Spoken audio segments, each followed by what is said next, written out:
Hey listeners, welcome back to the Flavors and Knowledge podcast. In this episode, I'd like to share something about Chinese Buddhist temple cuisine. I am your host, Noah Mitchell, speaking from Chef Walter's Cooking School in Rhode Island, USA. Long ago, in the mist-shrouded monasteries of ancient China, Buddhist monks and nuns began a quiet revolution at the table. More than 1,500 years ago, during the spread of Mahayana Buddhism, they took the principle of ahimsa to heart, nonviolence toward all living beings, and let it shape every meal. Meat, fish, eggs, and often even dairy disappeared from their plates, replaced by the endless creativity of the plant world. Like their counterparts in Korea and Japan, they set aside the 5 pungent vegetables, garlic, onions, leeks, chives, shallots, believing these sharp flavors stirred the mind too much, awakened restless desires, and clouded the clarity needed for deep contemplation. In their kitchens, the pursuit of inner peace became inseparable from the pursuit of flavor. From fermented soy came profound umami, tofu soft and comforting, fermented bean curd rich and savory, wheat gluten twisted into mock meats that mimicked the chew of duck or chicken, tofu skins rolled into elegant parcels, konjac offering a springy bite.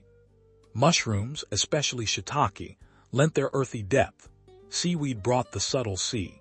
Together they built broths and sauces that satisfied without ever relying on animal flesh. The monks mastered stir-frying for crisp edges, steaming to preserve purity, braising to draw out sweetness, deep frying for golden contrast.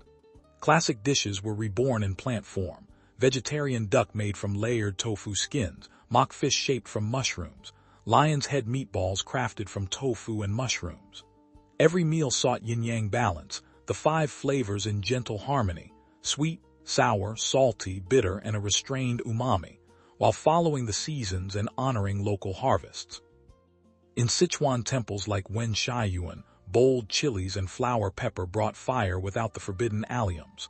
Northern styles stayed milder, letting the natural sweetness of vegetables shine. Today, temple restaurants across China, Taiwan, and diaspora communities serve this living tradition, and its influence ripples outward, filling dim sum baskets with vegetable har gow, shaping global vegetarian Chinese food with creativity and grace. Far across the sea, on the Emerald Island of Sri Lanka, another Buddhist story unfolded over more than 2,000 years. In the Theravada tradition, compassion and simplicity guided monastic life, turning the tropical abundance into one of the world's most naturally vegan-friendly cuisines. Temple meals and daily fare celebrated what the land gave freely: rice as the steady foundation, young jackfruit shredded into meat-like strands, mushrooms for depth, lentils for substance, coconut milk for creamy richness, greens like gadu kola and mukanuana chopped into fresh malum salads. Curry leaves, pandan, and cinnamon wove fragrance through every dish. Paul sambal brought coconut and spice. Kiri hodi poured silky gravy over rice. Hoppers steamed into lacy fermented pancakes. Meals stayed simple, seasonal, and almost entirely without waste: roots, leaves, fruits foraged and used whole. In strict monastic settings, strong spices might be softened, stimulants set aside, yet the lay version remained lively and full of flavor. Poverty and religious fasting days reinforced the reliance on plants, but the result felt like paradise: a cuisine that honored biodiversity, thrived on wild and cultivated abundance, and quietly embodied resilience and ecological harmony. In Vietnam, the Mahayana spirit gave rise to letter 1E9MTH letter 1EF1C Che, vegetarian cuisine that bloomed in temples and on the 1st and 15th days of each lunar month, when many observed fasting. Here the approach felt more approachable, more playful than some stricter traditions.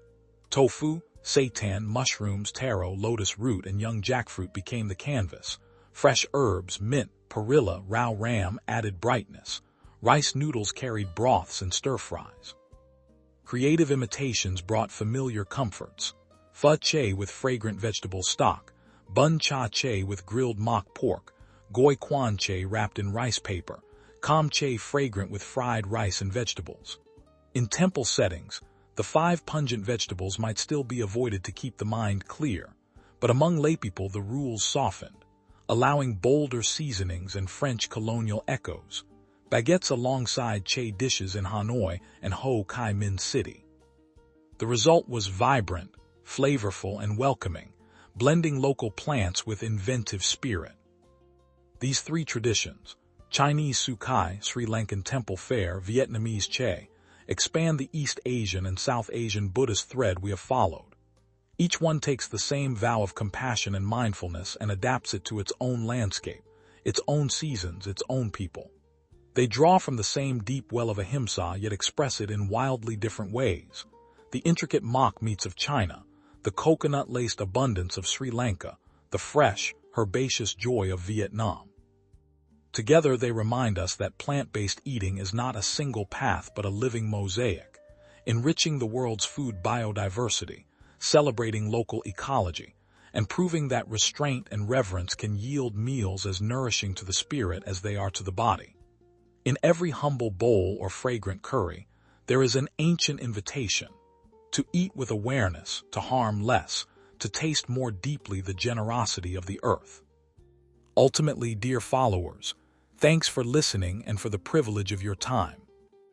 In conclusion, we hope you enjoyed this episode. Thank you for joining us on today's journey through flavor and discovery. You'll find all the relevant links in the show notes, including details on our cooking classes, the full notes and recipes from this episode, and our calendar for culinary tourism tour. Be sure to subscribe to our free newsletter to stay connected and informed. Remember to taste thoughtfully, cook with passion, and continue exploring the boundless world of food. Subscribe for more, share with a fellow food enthusiast, and we'll see you in the next episode. Until then, keep your eyes on the fire and stay curious. The content for this episode is written by Chef Walter and produced by Simval Media, USA.